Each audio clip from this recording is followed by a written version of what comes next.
இப்போ பாருங்கள், இன்னொரு இது யோவான் 11 நினைக்கிறேன். 11:37, 38, 39. அவர்களில் சிலர், குருடனுடைய கண்களை திறந்த இவர் இவனை சாகாமல் இருக்க பண்ணவும் கூடாதா என்றார்கள். அப்பொழுது இயேசு மறுபடியும் தமக்குள்ளே கலங்கி கல்லறையினிடத்திற்கு வந்தார். அது ஒரு குகையாய் இருந்தது. அதன் மேல் ஒரு கல் வைக்கப்பட்டிருந்தது. இயேசு கல்லை எடுத்து போடுங்கள் என்றார். மரித்தவனுடைய சகோதரியாகிய மார்த்தாள் அவரை நோக்கி, ஆண்டவரே, இப்பொழுது நாருமே 4 நாள் ஆயிற்றே என்றார். இப்ப மார்த்தாள் என்ன சொல்றா, வந்து ஆண்டவரே 4 நாள் ஆகி போச்சு நாருமே அப்படின்றா. கர்த்தர் என்ன சொல்றாரு, நல்லா கவனிங்க. கல்லை புரட்டுறா, ஐயா செத்து 4 நாள் ஆச்சுன்றாரு. கல்லை புரட்டுறான்றாரு. எதுக்கு புரட்ட சொல்றாரு? உள்ளே போய் மாலையை போட்டு வரக்கா போறாரு? எதுக்குங்க கல்லை புரட்ட சொல்றாரு? மாலையை போட்டு வரக்கா போறாரு ஏசினாரு? இல்லை, அவர் ஏதோ வேலை பண்ண போகிறாருன்னு தெரிஞ்சு வச்சுங்களுக்கு. பார்ட்டி கொஞ்சம் எமோஷ்னலி இன்பேலன்ஸ் இருக்காரு. கல்லை வர நாட்ட சொல்கிறாரு, ஐயா நாருமையா அப்படின்றாங்க. உன் வாய் ரொம்ப நாருது, நீ வந்து இந்த மாதிரி அவிசுவாசமாக பேசாத, தள்ளி நில்லுன்றார். பிணம் நாடுறதை விட இந்த அவிசுவாசமாக பேசுகிறவங்க நாற்றம் ரொம்ப மோசமான நாற்றம் சார். ஆமாம் ஆமாம், நீங்கள் நச்சுவாயன் என்னோட கூட இருந்துடலாம் நம்ம சொல்லுவாங்கல்ல. ஆமாம், இந்த மாதிரி வந்து அவிசுவாசமாக பேசுகிறவனை வந்து நீ கையிலே வச்சுக்கூடாது சார். விசுவாசிக்கும் அவிசுவாசிக்கும் பங்கேதுன்னு ஒரு வசனம் இருக்குல்ல. என்ன நினச்சிட்டான், கிறிஸ்தவனுக்கும் புறஜாதிக்கும் கனெக்ஷன் இருக்கக்கூடாது. கிடையவே கிடையாது. கிறிஸ்தவனுக்கும் புறஜாதிக்கும் பங்கேதுன்னு இல்லை, விசுவாசிக்கும் அவிசுவாசிக்கும். விசுவாசி எங்கே இருக்கான்? சர்ச்சில் இருக்கான். அவிசுவாசி எங்கே இருக்கான்? அவனும் சர்ச்சில் இருக்கான். விசுவாசினா யார்? சர்ச்சுக்கு வரவன். அவிசுவாசினா வெளியில் இருக்கவனா? இல்லை. விசுவாசினா வார்த்தையை விசுவாசிக்கிறவன், அவிசுவாசினா வார்த்தையை நம்பாதவன். ஒரு விஷயத்தில் வார்த்தையை நம்பாதவன் ஒருத்தர் இருப்பானா, அவன் கூட ரொம்ப டச்சு வச்சுக்கிறாத, ஒன்று அஃபெக்ட் பண்ணிடும் கிருமிகள். நல்ல விசுவாசத்தில் மூவ் பண்ணுறவங்களோட மட்டும் என்ன செய்யுங்க, இணைஞ்சு கொள்ளுங்கள். ஆமாம், நல்லா படிக்கிற பையலோட சேர்ந்துக்கணுமா? இல்லை இல்லை, அவனுக்கு சொல்லிக் கொடுக்குற அளவுக்கு தைரியம் என்ன செய்யணும், ரெசிஸ்டிங் பவர் இருக்கணும், இம்யூன் சிஸ்டம் வந்து கூட இருக்கணும். இப்போ சொல்கிறா வந்து, ஆண்டவரே நாரா ஆண்டவரே அப்படின்னு ஒன்று இயேசுக்கு சொல்கிறாரு. இயேசு அவளை நோக்கி, வாசிங்க. இயேசு அவளை நோக்கி, நீ விசுவாசித்தால் தேவனுடைய மகிமையை காண்பாய் என்று நான் உனக்கு சொல்லவில்லையா என்றார். நான் உனக்கு கட்டளையிடவில்லையா? மோசே யோசுவா பார்த்து கேட்கிறாரு. இங்கே சொல்றாரு, நான் உனக்கு சொல்லலையான்னாரு. அப்ப என்னதான் சொல்ல வர்றாரு? ஊர் 1000 பேசட்டா, நான் உனக்கு என்ன சொன்னேன்? நான் உனக்கு என்ன சொன்னேன்? அங்கே நில்லு, அங்கே நில்லு. என்னுடைய கேள்வி, நீ விசுவாசித்தால் தேவனுடைய மகிமையை காண்பா என்று நான் உனக்கு சொல்லவில்லையான்னு கேட்கிறாரு. அப்ப நான் புரிஞ்சுக்கிட்டே இவர் சொல்லியிருக்கிறாருன்னு வேகமா அந்த சாப்டர் ஃபுல்லா அலசி அலசி பார்க்குறேன். எங்கேயுமே அவரு நீ விசுவாசித்தால் தேவனுடைய மகிமையை காண்பாயின்னு சொல்லவே இல்லை. அப்புறம் நான் உனக்கு சொல்லலையான்றாரு. எங்க சொல்லியிருக்கீங்க அப்படின்னா, இங்க சொன்னதை சொல்லல. போன வாரம் பிரேயர் செல்ல சொல்லலையா? போன மாசம் வீட்டில் உட்காந்து பிரசங்கம் பண்ண போன கையை தட்டு, நான் உனக்கு சொல்லலையா? வாரம் இதைத்தான நீ கேட்ட. நீ விசுவாசித்தால் தேவனுடைய மகிமையை காண்பா என்று நான் உனக்கு சொல்லலையா அப்படின்னா, அவருடைய டீச்சிங்ஸ்ல அதை சொல்லியிருக்கிறாரு. இதுக்கு முன்னாடி அவனுக்கு கற்றுக் கொடுத்துருக்கிறாரு. அப்ப நான் சொல்லி கொடுத்தேன். ஆமா, அதைத்தாண்டா அப்ப நான் பேசிக்கிட்டு இருக்கிறேன். அப்ப எப்பொழுதெல்லாம் தேவன் நமக்கு பேசின வார்த்தையோடு இணைக்கப்பட்டு இருக்கிறோமோ, அப்பொழுதெல்லாம் இந்த உலகத்திலிருந்து வர இன்ஃபர்மேஷன், த்ரெட்டனிங் மெசேஜ் பொட்டி பொடியாய் மாறுகிறது. ராகா பாரா சாந்துனாமானா.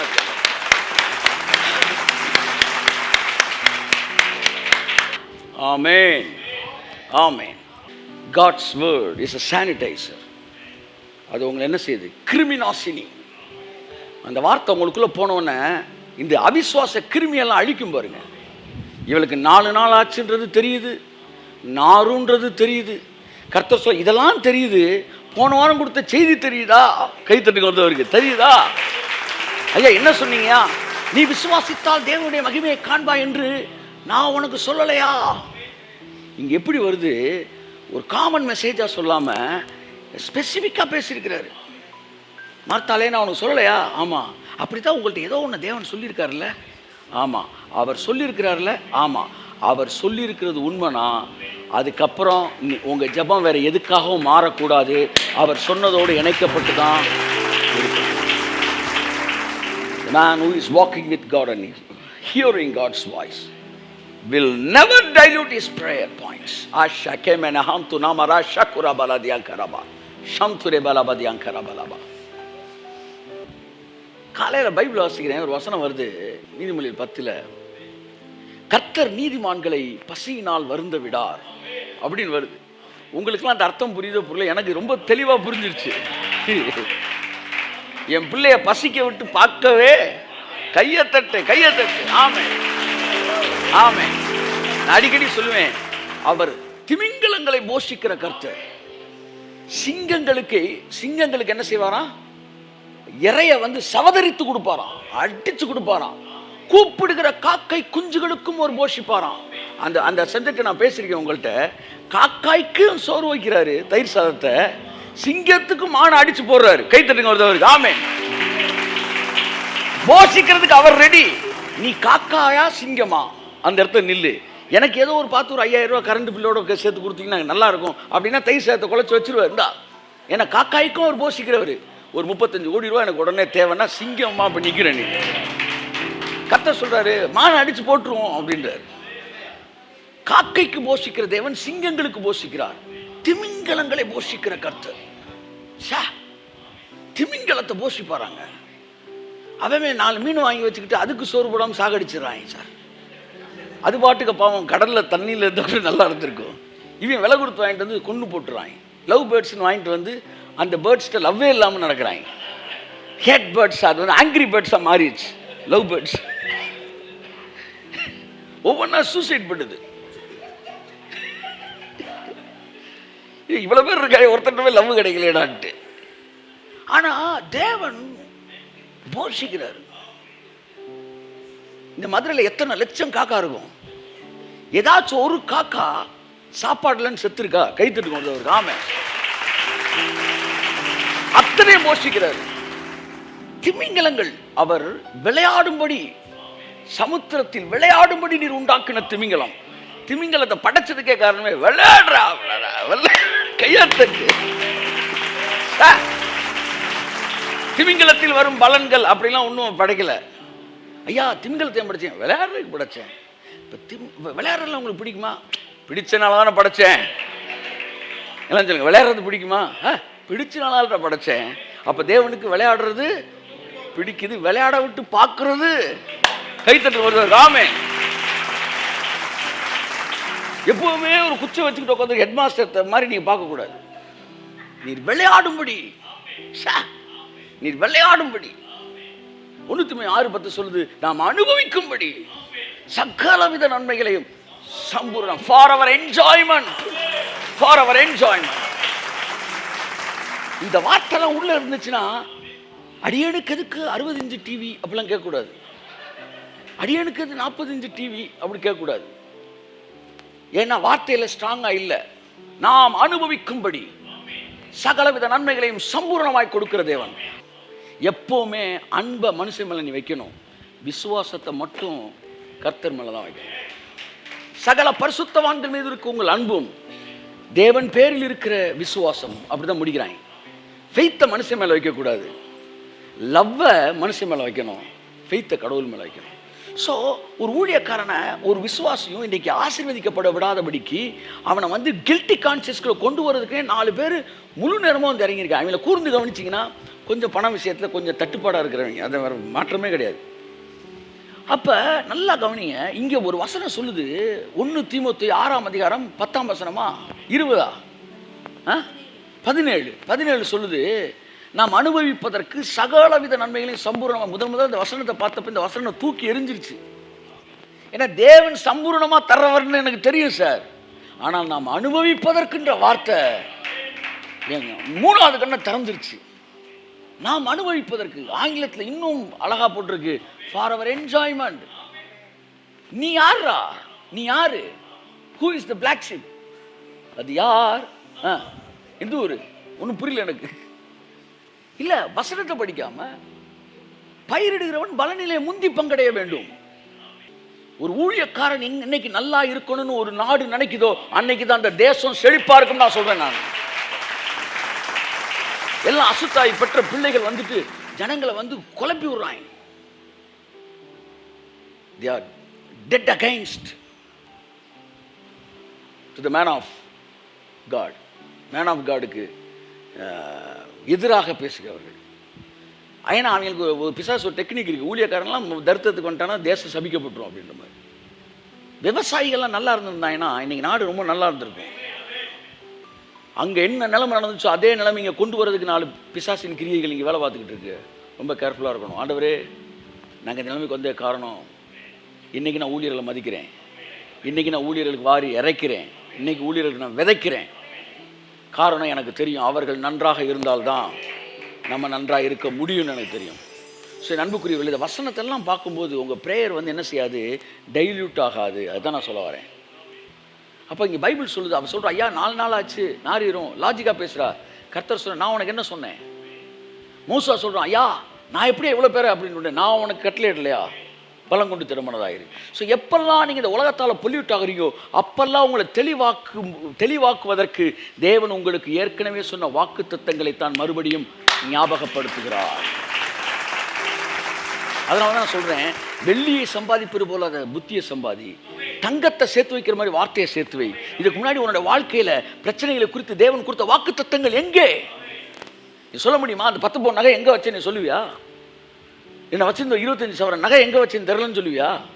அது எங்கே இருக்குன்னு உங்கள் தூக்கத்தை எழுப்பி விட்டாலும், தூக்கத்துலேயே நடக்கிற வியாதி இருந்தாலும் கரெக்டாக போய் நின்று நம்பரை கரெக்டாக போட்டு திறந்துட மாட்டேன்.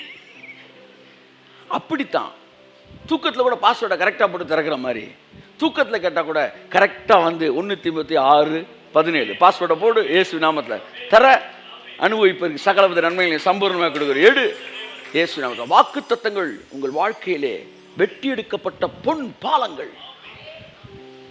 அதுதான் உங்கள் ஜபத்தை தூக்கி அப்படியே நிப்பாட்டுறது. ஸோ சூழ்நிலைகள், உங்களை சுற்றி இருக்கிற சூழ்நிலைகள் உங்கள் ஜபத்தை டிசைன் பண்ணக்கூடாது. எல்லாம் சொல்லுங்கள், சூழ்நிலைகள் என் ஜபத்தை டிசைன் பண்ணக்கூடாது. என்ன ஜபிக்கலாம், என்ன கேட்கலாம், இன்னைக்கு விலைவாசி என்ன என்பதின் அடிப்படையிலே இவைகளெல்லாம் சேர்ந்து உங்கள் ஜபத்தை டிசைன் பண்ணக்கூடாது. உங்கள் ஜபத்தை எது தெரியுமா டிசைன் பண்ணணும்? தேவனுடைய வார்த்தை தான் டிசைன் பண்ணணும். கரங்களை தட்டி கர்த்தர் கண்டி சொல்லுவோம், my prayer must be designed by the spoken word of God. அப்ப ஜபம் எங்க பறக்கணும்னா வார்த்தையில பறக்கணும். அப்பதான் அது ஹெல்த்தியா இருக்கும், உணர்ச்சியில பறக்க கூடாது. ஒரு குழந்தை ஆரோக்கியமா இருக்கும்னா வார்த்தையிலிருந்து பறக்கணும். 1 தீமோத்தேயு 6:17 பறக்கணும் ஒரு குழந்தை. அப்ப அந்த குழந்தை வந்து நல்லா புஷ்டியா இருக்கும். நாம் அனுபவிப்பதற்கு எந்த மாய்க்காம், தமிழ் மதுரை பாஷையில் சொல்லுவாங்க, எந்த மாய்க்காம் வந்தாலும், எந்த வந்து முட்டால் வந்தாலும் உங்கள் ஜபத்தை கலைக்க முடியாது. கருவை கலைப்பது போல கலைக்க முடியாது. ஏனென்றால் அது தேவனுடைய வார்த்தையினால் உருவேற்றப்பட்டது. நீங்கள் நிறைய பேரோட ஜபம் வந்து டைல்யூட் ஆயிடுது, படி இறங்கிடுது, சூழ்நிலைக்கு ஏற்ற மாதிரி மாறிடுது. ஆனால் யாரெல்லாம் வார்த்தையோடு இணைக்கப்பட்டிருக்கிறார்களோ அவர்கள் ஜபம் அப்படியே வந்து சூடு குறையாமல் இருக்கு, அப்படியே வந்து தண்ணி கலக்காம அதே திராட்சை ரசத்தோட அந்த ஸ்ருதி அப்படியே இருக்கு, மாறாது. சொல்லுங்க, எத்தனை வருஷம் ஆனாலும் வாக்குத்தத்தம் தான் சூட்டை இழக்கவே இழக்காது. கையை தட்டுங்க ஒரு தடவை. ஆமென். What's the title of today's prayer, today's message? The compromising prayer and uncompromising prayer. Compromise ஆகிற ப்ரேயரு நிறைய பேர் பண்ணுறோம். இன்றைக்கி ஒரு ஜபத்தை பண்ணுறோம், காம்ப்ரமைஸ் ஆகிடுறோம். ஆனால் சிலர் மட்டும் அன்காம்ப்ரமைஸாகவே இருக்கிறாங்க. நோ நோ நோ, இதுதான், இப்படித்தான் இன்னைக்கு ஊழியங்கள் ஏன் குறுகி போயிடுச்சுன்னா, the people who ever called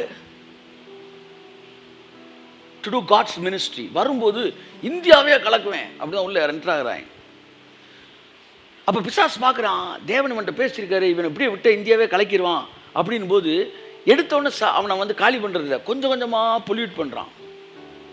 pollute பண்ணி அவன் சூடு அப்படியே தனிச்சு கடைசியில் நம்ம எல்லோரும் உற்சாகமாக இன்று நம்ம சபையில் 100 பேராவது வரும்படிக்கு ஜெபிப்போம்ட்டான். ஆனால் வரும்போது இந்தியாவே கலக்குவேன்னு வந்தவன் இங்கே உபவாசத்தை முடிச்சுட்டு காப்பியை கலக்கிட்டு நாம் இந்த வருஷம் எப்படி 100 பேர் வந்துடும்ன்றான். எப்படா நம்ம மைண்டு மழுங்குச்சு, இன்க்ளூடிங் மை செல்ஃப். என் வாழ்க்கையில் நான் காம்ப்ரமைஸ் ஆன நாட்கள் உண்டு. அப்போ இந்த மாதிரிலாம் காம்ப்ரமைஸ் ஆகி நம்மளை சின்ன வட்டத்துக்குள்ள உட்கார வைக்க நினைக்கும் போது, நான் உனக்கு கட்டளையிடவில்லையா என்கிற சப்தம் நம்முடைய காதுகளில் துணிக்கிறது. நான் உனக்கு சொல்லவில்லையா, என்ன சொன்னீங்க, அங்க வா, அங்க வந்து நில்லு, மலையில வந்து நில்லு, அப்புறம் பேசிக்குவோம். ஆமே, ஆமா, அவர்கிட்ட பேசுறதுக்குன்னு ஒரு கிரவுண்ட் இருக்கு, அந்த கிரவுண்ட்ல வந்து நிக்கணும். மிகப்பெரிய ஜப குறிப்பு முன்பாக வந்து நிற்கும் போது, தேவைகள் நிற்கும் போது, திமிங்கலங்களுக்கு உணவளிக்கிற கர்த்தர் உங்களுக்கு முன்னாடி இருப்பார். வாழ்க்கையில் திமிங்கலத்துக்கு உணவளிப்பார்ல, எப்படி வந்து ஊழியத்தில் ஒரு 10 திமிங்கலத்துக்கு உணவு அளிக்கணும்ல, அந்த 10 திமிங்கலத்தில் ஒரு திமிங்கலமாக நான் இருக்க விரும்புகிறேன். அவ்வளோதான், அந்த 10 திமிங்கலத்தில் ஒரு திமிங்கலமாக இருக்க விரும்புகிறேன். அவரோட நடங்கள், நடைபெறுங்கள், வளருங்கள். ஒரு அழகிய நீர்மேல் நடத்தல் நினைக்கிறேன், அந்த புக்கு பேரில், சாரி வேற ஏதோ பேர். அவர் எழுதுறாரு, நான் பல தடவை சொல்லியிருக்கேன், திரும்ப சொல்கிறேன். ஃபெய்த் ஆப்ரேட் பண்ண டெவலப் ஆகுது. நான் சீக்கிரம் முடிக்கிறேன். அவர் வந்து சொல்கிறார், ஒரு ஒரு ஒரு ஒரு ஒரு கூட்டத்துக்கு பிரசங்கம் பண்ண போகிறேன், சாயந்தரம் 5 மணிக்கு. மதியம் 2 மணிக்கு அந்த சட்டையை எடுத்து போட போகிற சட்டையை பார்த்தா அதில் உள்ளே வந்து என்ன செய்யுது, ஒரு பட்டனு இல்லை, 4 பட்டன் இருக்குது, ஒரு பட்டன் இல்லை. இப்போ அந்த ஒரு பட்டன் வாங்கணும், ஒரு பட்டனை மட்டும் புதுசாக வாங்கினா என்ன செய்ய முடியாது, தைக்க முடியாது. 5 பட்டனை ஏன்னா அது மட்டும் பளிச்சுன்னு தெரியும். 5 பட்டனை வாங்கி தைக்கணும். 5 பட்டனை வாங்கி தைக்கணும். 25 காசு தேவையான்ட்டு 25 காசு இல்லை. அந்த புக்கில் மொதல் பக்கத்தில் இப்படி தொடங்குறாரு. இப்போ நான் கத்திர ஜோமனி, ஆண்டவர் எனக்கு ஒரு 25 காசு தாங்க, நான் 5 பட்டன் வாங்கணும், இல்லாட்டி எனக்கு ஒரு பட்டன் தாங்க, அந்த பட்டன் இதே கலரில் இருக்கணும், இதே அளவு டல்லாக இருக்கணும், இது ரெண்டில் ஏதாச்சும் ஒரு அற்புதம் நீங்கள் எனக்கு செய்யணும்னு சொல்லி ஜோம் பண்ணாராம். அவர் சொல்கிறாரு, மதியம் ஏதோ அந்த இடைப்பட்ட நேரத்தில் ஏதோ ஒரு வேலைக்கு போயிட்டு ரிட்டர்ன் ஆகும்போது திடீர்னு தரையை பார்க்குறாராம். ரோட்டில் ஏதோ ஒன்று லைட்டாக மினுங்குச்சான். குனிஞ்சு எடுத்து பார்த்தா இவர் வச்சுருந்த 4 பட்டன் மாதிரி ஒரு பட்டனா. ஆண்டவர் எவ்வளோ நல்லவர் அப்படின்னு சொல்லி அதை வீட்டில் இதை தச்சு அன்றைக்கி நான் போட்டு போனேன். அப்படியே மொதல் பக்கத்தில் முடிக்க போகிறார். போட்டுட்டு அன்றைக்கி போய் பிரசங்கம் பண்ணேன் அப்படின்னு சொல்லிவிட்டு 10 வருஷத்துக்கு முன்னாடி நடந்ததுன்னு எழுதுறாரு. எழுதிட்டு போன வாரம் தான் ஒரு 40 கோடி ரூபா சொத்தை முடிச்சுட்டு நீங்கள் நான் வந்திருக்கிறேன். கடைசி வரி, அந்த அத்தியாயத்தோட கடைசி வரி இப்படி முடிக்கிறாரு. 2 வரியில் நறுக்குன்னு சொல்லிட்டு போயிட்டாரு. போன வாரம் தான் 40 கோடி ரூபா சொத்தை முடிச்சுட்டு, நான் சாரி 40 கோடி இல்லை சார், 100 கோடி ரூபா அது இன்றைய மதிப்பு நான் சொல்கிறேன். நான் புக்கு படித்து 15 வருஷம் இருக்கும். இன்னைக்கு கணக்குப்பட்டு 100 கோடி ரூபாய்க்கு மேலே சொத்தை முடிச்சுட்டு வந்து நிற்கிறேன். பாருங்கள், ஒரு பட்டனுக்கு தேவனை நம்ப முடிஞ்சவன் தான். ஆமாம், காக்கை குஞ்சுகளுக்கு உணவளிக்கிற தேவன் தான், சிங்கங்களுக்கு இறையை சவதரித்து போடுகிற தேவன். Faith will be built by practicing. Faith will be increased by practicing. செயல்படுத்தப்படாத விசுவாசம் விசுவாசமே அல்ல. விசுவாசம் எங்கே இருக்கிறதோ அங்கே மலைகள் பெயரும் அல்ல, பெயர்ந்து தான் ஆக வேண்டும். விசுவாசம் எங்கே இருக்கிறது, உரைக்கப்பட்ட தேவனுடைய வார்த்தையோடு இருக்கிறது. நம்முடைய காதுகள் மந்தமே போனவன்லாம் சொன்னதை கேட்டு கேட்டு நம்முடைய மூளையில் மெதுவாக தூசி படிஞ்சிருக்கு. வார்த்தை சானிடைஸ் பண்ணுது, மறுபடியும் பல இடத்திற்கு கொண்டு வந்து நம்ம நிறுத்துகிறது. அந்த ஆதியில் கொண்டு வந்த அன்புக்கும் அந்த மிகப்பெரிய தரிசனத்தோடு நம்ம கொண்டு வந்து நிறுத்துகிறது. சில நேரம்லாம் இவ்வளோ ரூபாய் ஆண்டவரே அப்படின்னும் போது நம்ம எங்கேயோ கெட்டு போயிட்டோம்னு அர்த்தம். திரும்ப தேவனுடைய வார்த்தையோடு இணைக்கப்படும் போது, அப்போ தாவீது என்ன செஞ்சான், கோலியாத் அடிக்கிறதுக்கு ஒற்றை ஆளா, எப்படி ஒற்றை ஆளா போய் அடிச்சான், காலி பண்ணிட்டான், துவம்சம் பண்ணிட்டான். ஆனால் அதே தாவீது ராஜா ஆனதுக்கப்புறம் மொத்த சப்போர்ட் எவ்வளோ பெரிய எண்ணியா அப்படின்றான், கவுண்ட் பண்ணுறான். கர்த்தர் சொல்கிறாரு, தாவீது நீ ஆதியில் எப்படி இருந்த, எவ்வளோ பேர் இருக்கான்னு பார்த்தியா, இல்லை என்னை மட்டும் நம்பி தானே வந்து. ஆமாம், அப்படியே என்னை மட்டும் நம்புடா, என்னை மட்டும் நம்புடா, என்னை மட்டும் நம்புடா. ஒரு ஊழியக்காரி தேவனோட நடக்கிறவனா இருந்தானா நாளடைவில் மொத்த சப்போர்ட்டர்ஸ் எவ்வளோ பேர் கொடுப்பா, அந்த கவுண்டிங்கில் போவே மாட்டான். தேவன் சொல்லி இதை செய், எல்லாரும் இன்வால்வ் பண்ணவை, அவங்கள நான் ஆசீர்வதிக்க விரும்புகிறேன்னு ஒரு ப்ராஜெக்ட் கொடுத்தான்னா கட்டாயம் செய்வான். ஆனால் தேவையின் அடிப்பில் கவுண்ட் பண்ண மாட்டான். அவனை பொறுத்த வரைக்கும் ஆடு மேய்க்கிறப்போ ஒரு கவனோட எப்படா உள்ள வந்தான், டே ஷெப்பர்ட் பாய் டேவிட்டா தான் அவன் சாகிற வரைக்கும் இருப்பான். நீங்கள் தேவனோடு நடக்கிறவர்களாக இருந்தாலும் எப்பொழுதும் இளமையாகத்தான் இருப்பீர்கள். நான் இளமை என்று சொல்வது ஆதியிலே கொண்டு வந்த விசுவாசத்தை பற்றி பேசுகிறேன். சுற்றி இருக்கிறாளை கணக்கு பண்ண வேண்டிய அவசியம் இல்லை. தேவன் நீங்கள் your walking, if God wants you to announce it, okay, தப்பே கிடையாது. பல இடங்களில் தேவனை அனௌன்ஸ் பண்ண சொல்கிறாரு, தாவீதுட்ட சொல்கிறாரு, அதுக்கப்புறம் வந்து சாலமன்ட்ட சொல்கிறாரு கெட்டுறதுக்கு. ஓகே, அவர் சொல்லும்போது அது தப்பே கிடையாது. ஸோ என்ன சொல்ல வரேன்னா, எப்போவுமே நீங்கள் தேவனுடைய வார்த்தையோடு இணைக்கப்பட்டிருக்கும் போது உங்கள் ஸ்ருதி குறையாமலே நிற்பீங்க. அதை நான் சொல்ல வரேன். Your prayer will not be compromised prayer. Compromised prayer, not compromising prayer. Compromised prayer and uncompromised prayer. Even after the எண்டே நடந்தாலும், எண்டு கார்டே போட்டாலும், நீங்கள் நினச்ச மாதிரி நடக்கலைன்னா கூட உங்கள் ஜபத்தை பண்ணிட்டீங்கன்னா எண்டு கார்டே விழுந்தாலும் நீங்கள் ஒத்துக்கவே மாட்டீங்க. ஒருத்தனை புதைச்சிட்டாங்க சார், 11 வருஷம் சார். 11 வருஷம் கழிச்சு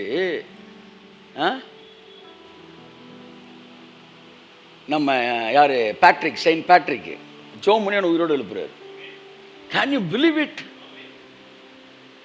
தேவனுடைய வார்த்தையோடு நடக்கிறவன்லாம் அவெல்லாம் வந்து அரக்கர்கள் தான் சார். எலிசாவை பார்த்து சொல்றாரு சார், எலியா மேல இருந்த அபிஷேகம் உன் மேல 2 மடங்கா இருக்குதுன்னு சொல்றாரு. அவன் 2 மடங்கு கேட்டான், நீ எடுத்துக்கான்னு சொல்லி சால்வையை போட்டான். 2 மடங்கு, ஏறக்குறைய 16 அற்புதம் எலியா செய்தான். இவன் 32 அற்புதம் எலிசா என்ன செஞ்சிருக்கணும்? 31 அற்புதம் செய்தான், செத்து போயிட்டான். கணக்கு என்ன செய்யல, வார்த்தை என்ன செய்யல, பழிக்கல. அப்படியே கீன்னு பரவத்தில் சவுண்டு வருது. எல்லாம் பார்க்குறேன், ஐயோ ஐயா சொல்லியே நடக்காமல் போச்சு. இந்த பாய் போய் ஒழுங்காக காலையிலேருந்து ஒழுங்காக சாப்பிட்றவங்க இல்லாமல் உடம்ப நல்லா வைக்காம இப்படி செத்து போயிட்டாப்பிட்டேன். இதெல்லாம் வார்த்தை இதாகி போச்சு. உடனே இவங்க எல்லாம் யார், கபிரியல் மிகாவல், இவங்கெல்லாம் அப்படியே பார்க்குறேன். கீ பூமியில் ஒரு வாக்குத்தத்தம் கொடுத்தாரு. 16 32 31 நின்றுச்சு. கீன்னு கத்திக்கிட்டு இருக்கு. ஏய் என்னடா இப்போ வேலையை போகிறேன், நடக்கண்டான்றாரு. நல்லா கவனிங்க. அவர் இருந்த இடத்துல ஒருத்தனை புதைக்க வராங்க, குழியை தோன்றாங்க. இவனை கொண்டு உள்ள இறக்கடா, எந்திரிச்சு வெளியே வந்துட்டான். எலிசா எலும்புப்பட்டு. இடையில ஒரு அதிர்ச்சியான விஷயம் சொல்கிறேன். இந்த சம்பவம் நடந்த எத்தனை வருஷம் கழிச்சு தெரியுமா? ஏறக்குறைய 400 வருஷம் கழிச்சு. ஆஃப்டர் 400 years தேவன் சொன்ன வார்த்தை சாகாமலே இருந்துச்சு.